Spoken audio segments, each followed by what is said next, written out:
Hero. John and Rod, ladies and gentlemen, thank you so much for enthusiastically assembling today.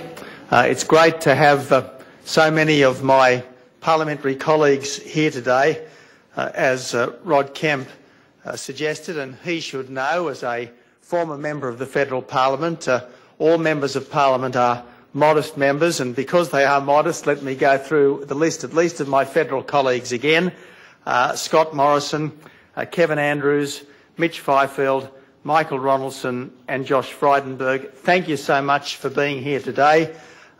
Neil Brown, great to see you. As Rod said, you are a lion of liberalism. You're a great supporter of good causes. You're a terrific journalist. And thanks for everything you keep doing for us and for our country. Michael Kroger, probably the most outstanding person never to enter the Federal Parliament. Sarah Henderson, good to see you here. Ladies and gentlemen, thank you so much for being here today. And John, look, you've put in a plug for a cause and a concern that is very dear to all of our hearts. And let me say that I think I've already made a commitment to repeal the section of the Act under which Andrew Bolt was prosecuted and convicted. Obviously, people like Andrew Bolt ought to be able to write their columns. Andrew Bolt often says things that people disagree with. That is the point of free speech.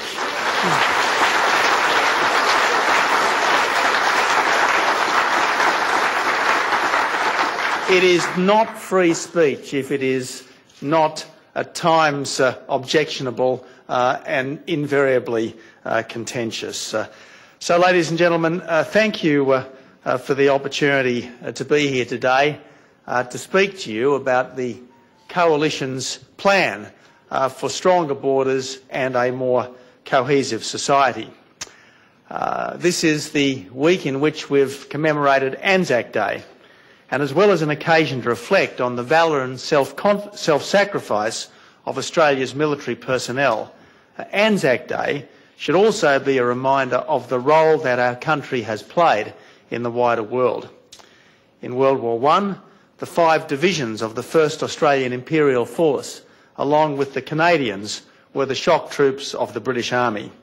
In World War II, the 2nd AIF liberated Syria and largely drove the Italians from North Africa. In Vietnam, an Australian task force was responsible for the security of a province, and more recently, 5,000 Australian troops formed the bulk of the Interfet force that secured the independence of East Timor. At the Versailles Conference, Prime Minister Billy Hughes won an Australian mandate over German New Guinea. In 1956, Prime Minister Robert Menzies was the lead international mediator over the Suez Canal. A decade ago, Prime Minister John Howard was a key leader of the Coalition of the Willing that toppled the Iraqi regime. Now, ideas above our station should never drive Australian policy. Still, we are about the world's 15th largest economy, a significant contributor to the military effort in Afghanistan, one of America's most trusted allies, and the leading Western country in our region. We are an influential middle power, and whether we quite appreciate it or not, the big power of the South Pacific. We count for something in the wider world and should use our reach and sway to promote Australia's true interests and best values. When I say that Australia's foreign policy should have a Jakarta focus, not a Geneva one, I certainly don't mean that Australia has few interests and little weight around the globe. We are vitally interested in the peace and prosperity of the wider world. We have a considerable role in upholding liberal democratic values and in promoting freer economics. Above all, keeping commitments, valuing human life, acknowledging property and extending freedom are universal aspirations, not just Australian ones. So my contention, rather, is that we would be taken more seriously in the world at large if we were coping better with the backyard issues in which we have a vital national interest and for which we have prime responsibility. In our nearest neighbour and former colony, Australia seems to have little influence and even less engagement, despite the obvious risks should PNG become dysfunctional. Likewise, in the Pacific, indifference and neglect have created a vacuum into which less benevolent influences could readily expand. Indonesia is the country that could most readily impact on Australia, yet the current government has been almost wantonly provocative, unilaterally suspending live cattle exports in panic over a TV program and giving an understandably sensitive neighbour public lectures on how it should behave. Perhaps nothing better illustrates the current government's incorrigible failings in the development and execution of sensible national policy than the border protection disaster. Its predecessor found a problem and crafted a solution. The Rudd-Gillard government found a solution and created a problem. In August 2008, moral vanity overcame judgment. The government publicly congratulated itself for being more compassionate than its predecessor, closed the Nauru Processing Centre, scrapped temporary protection visas and announced swifter asylum claim processing. Since then, there have been nearly 300 illegal entry vessels and nearly 17,000 illegal arrivals by boat, while the border protection budget has blown out by $4 billion. Hundreds are known to have drowned attempting to reach Australia. Now, the government can't be blamed for people's deaths, but it is certainly responsible for giving the people smugglers a business model. Under the current government, there have been almost 2 boats a week. Under its predecessor, between 2002 and 2007, there were just 3 boats a year. On border protection, as for economic management, the Howard era now looks like a lost golden age. It does not have to be like this. There is a better way. The Coalition has a plan for stronger borders. It's part of our overall plan for a stronger Australia, with a stronger economy, stronger communities, a cleaner environment and the infrastructure of the future. It is in Australia's national interests to stop the boats. It is the mark of a sovereign nation that it keeps control over its borders, or as John Howard famously put it, we will determine who comes to this country and the circumstances under which they come.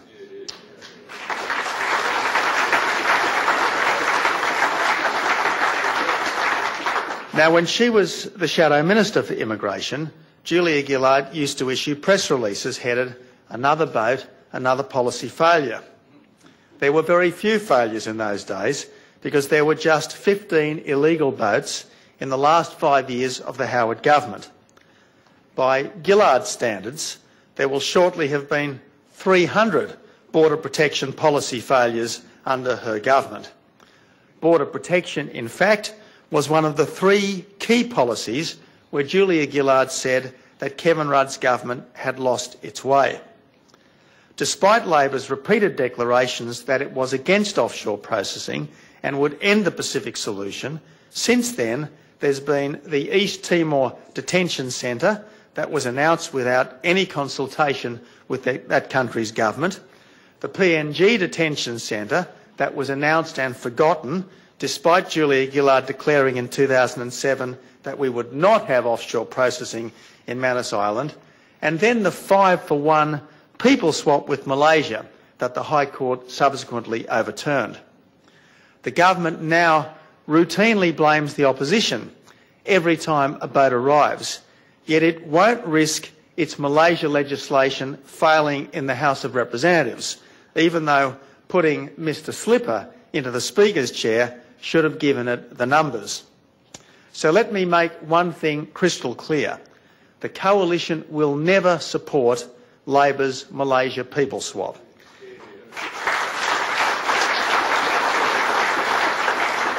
It's a bad deal for Australia and a cruel deal for boat people. On average, there are about 6,000 canings a year of irregular non-citizens in Malaysia.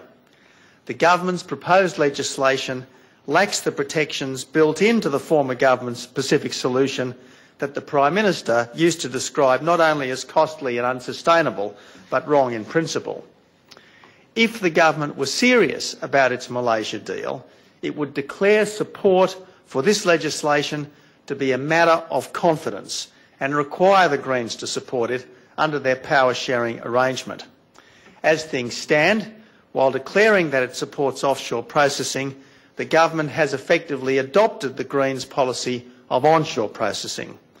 Illegal arrivals are now being quickly transferred from Christmas Island to the mainland and released into the community before, in some cases, even their identity has conclusively been established.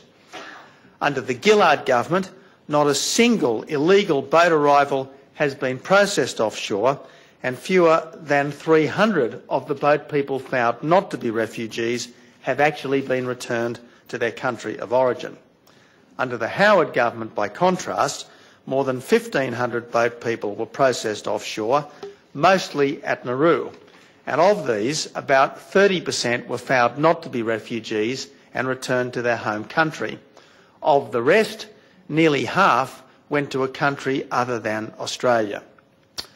So if elected, on my first day as Prime Minister, I would pick up the phone to the President of Nauru to accept Nauru's bipartisan standing offer to reopen the detention centre there. Within a week of taking office, I would go to Indonesia to renew our cooperation against people smuggling. And I would, of course, politely explain to the Indonesian government that we take as dim a view of Indonesian boats disgorging illegal arrivals in Australia as they quite rightly take of Australians importing drugs into Bali.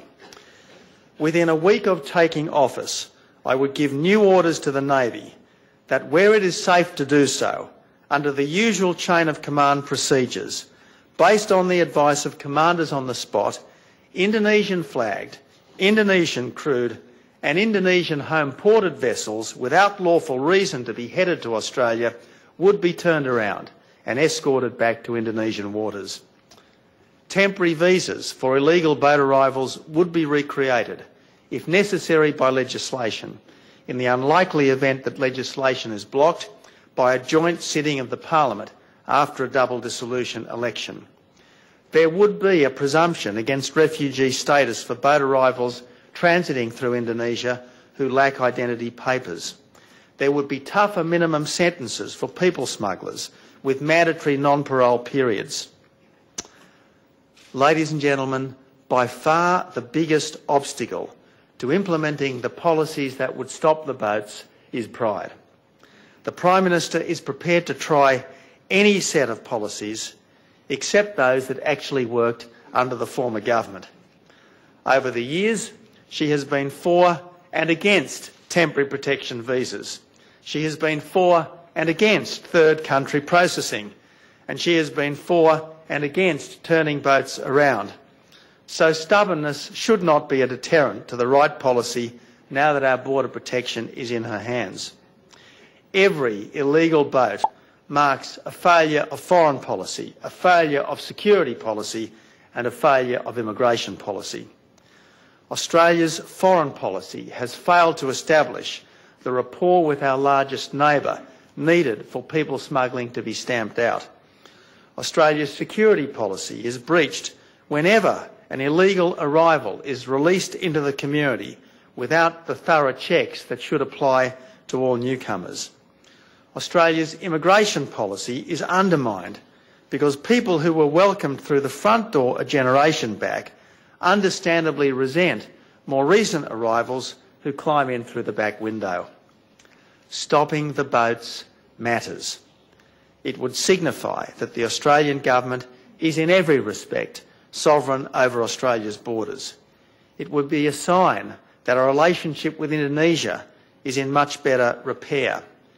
It would give everyone confidence that the immigration program was being run in Australia's national interest, not as a favour to anyone who would prefer to move to a richer country. It would mean again being able to put behind us an awkward and divisive episode when concern about how people came clouded our appreciation of the contribution they could make. As long as a significant section of our immigration program appears to have been contracted out to people smugglers, immigration won't, as it should, be seen as one of our country's defining characteristics and most important assets. Just about every Australian is an immigrant or a descendant of immigrants. That's why the Coalition has always been pro-immigration and pro-immigrant. To be otherwise would be almost anti-Australian. It's vital, though, for our country's well-being that the immigration program be run unambiguously in our national interest and that every immigrant be enthusiastic about joining the Australian team. Monash University analysis has shown that during the Howard years, with the boats stopped and a focus on skilled immigration, the percentage of Australians concerned about immigrant numbers being too high almost halved, from more than 2/3 to just over 1/3, notwithstanding a doubling of the permanent migration intake. John Howard rebuilt a consensus in favour of immigration. It was one of his most significant achievements, and it continued the legacy of previous coalition governments. It was the Menzies government that turned accepting post-war refugees into actively seeking non-English speaking migrants who wanted to build a better life in Australia, and that first offered non-European immigrants citizenship after 15 years. It was the Holt government that abolished the White Australia policy by allowing applications for migration from well-qualified people who could readily integrate. It was the Fraser government that first accepted large numbers of Asian immigrants while helping to end Australia's first, much more modest wave of boat people by establishing an offshore processing centre on an Indonesian island. It was the Howard government that more or less stopped the second wave of illegal boats while resettling about 150,000 refugee and humanitarian entrants. This is a fine record. The Coalition recently pledged to guarantee a minimum of 1,000 places in the refugee and humanitarian intake to women at risk and their dependents. We're also committed to allowing community groups to sponsor refugees on a bonded basis that would take the annual intake up to 15,000. Now, notwithstanding the odd case, invariably of Britons catching the first plane back because they can't stand the heat, immigrants to this country almost universally want nothing more than to be considered Australian. After all, they have chosen Australia in a way that the native-born never quite have. That's why it's invariably wrong to question newcomers' commitment to our country. If they weren't committed, they would not have come. What's more, Australians have usually made it easier for immigrants to embrace their new home by appreciating that they would come to terms with life here in their own way and at their own pace. In the meantime, the different accents and different flavours of contemporary Australia have been a strength, not a weakness. The term multiculturalism has been officialese for Australians' traditional acceptance of newcomers' attachment to old ways while they get used to new ones. Of course, immigration has changed Australia, but it's changed our country far less than it's changed our immigrants. A decade after arrival, there's hardly a newcomer that isn't more fluent in English than in any other language and who doesn't take for granted democracy, the rights of minorities and freedom under the law.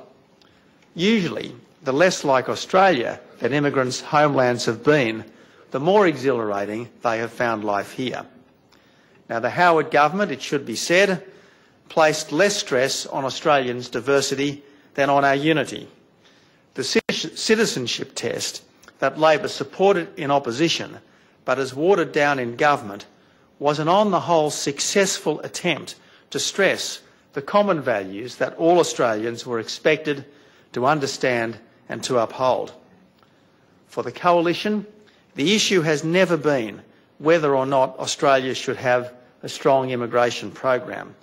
It's always been what's the best program for our country at this time and what can best be done to help immigrants to settle quickly into their new life.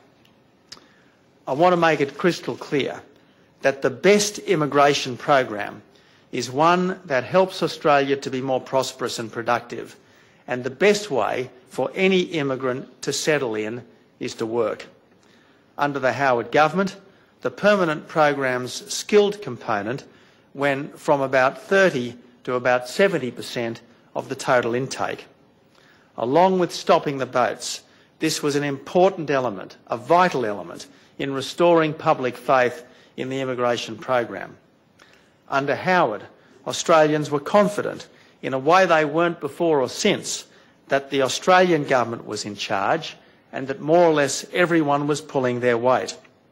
Over the decade to 2006, unemployment for skilled migrants fell from 9% to just 3%.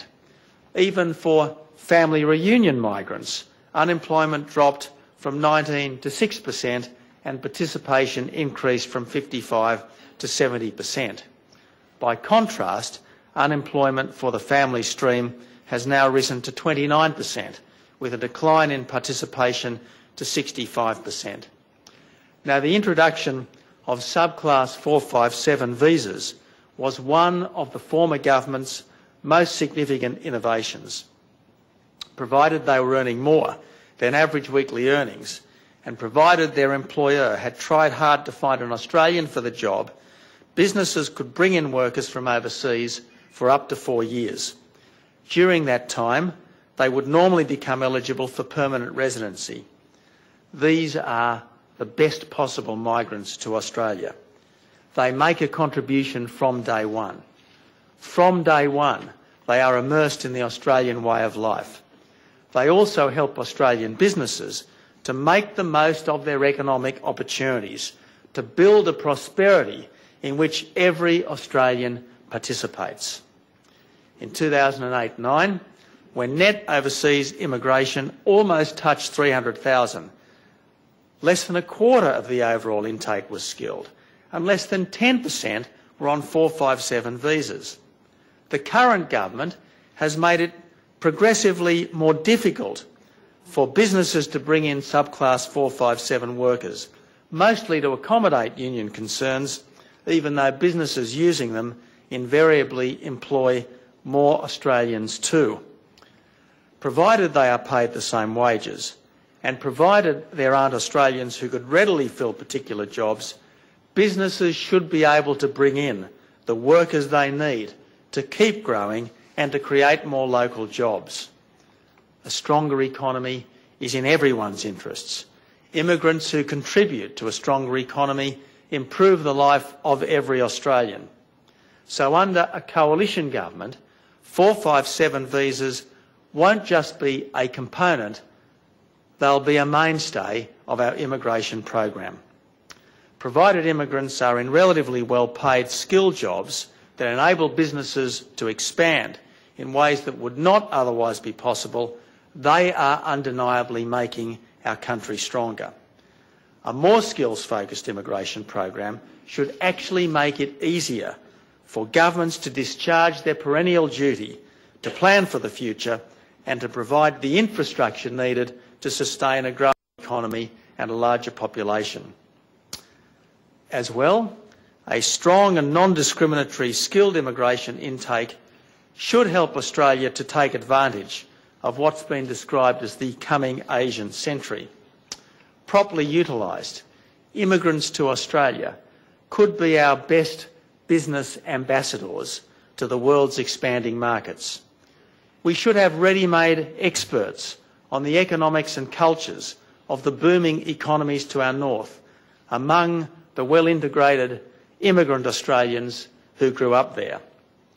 Most of the hundreds of thousands of Australians with, for instance, Chinese as their first language, are understandably more focused on their future here than on links with their homeland. The more successful they are in Australia, though, the more readily they could give us a head start in dealing with China.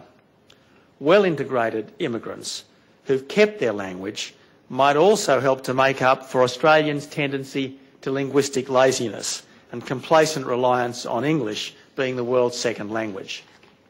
So, ladies and gentlemen, Australians have lately had more reasons than usual to despair of their government, but that's no justification for losing faith in our country, in our people and in our future. Overseas observers might be shaking their heads in wonderment at a government with the Midas touch in reverse, but Australians readily know what's gone wrong. It's simple enough. After the 2010 election, a desperate Prime Minister broke promises she should have kept to the Australian people and made promises she couldn't keep to fringe politicians in order to keep her job. We are a great country and a great people, temporarily let down by a bad government that will pass. Whether it's this year or next year, we will soon enough have the chance to pass judgment on the current government. Australians know that it is possible to end the waste, to repay the debt and to stop the boats because it's been done before. In 2002, just a year after the Tampa, there were no illegal boats at all because the people smugglers and their customers knew that the game was up. The next coalition government may not be able to stop the boats instantly, but we know it can be done quickly, and we are keen to start work immediately. So, ladies and gentlemen, thank you so much for the support and encouragement that you give me and my colleagues by your presence today. I want to acknowledge the great work of all my colleagues, but particularly my front bench colleagues who are here today, Kevin Andrews, Scott Morrison, Michael Ronaldson and Mitch Fifield. It would be wrong of me on this occasion in particular not to particularly single out Scott Morrison for the extraordinary work he has done in the shadow immigration portfolio.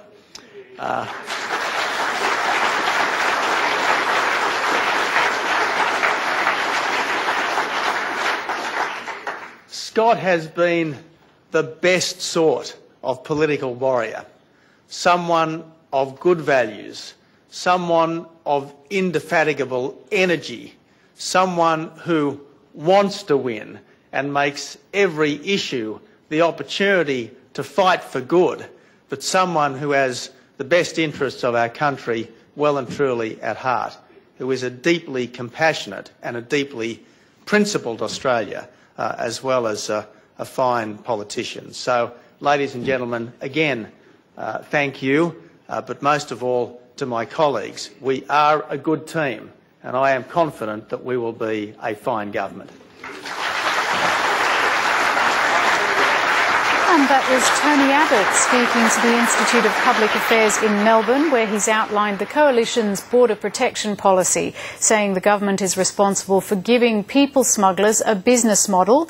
He's also restated his position that the Coalition will not support the Malaysia people swap deal negotiated by government.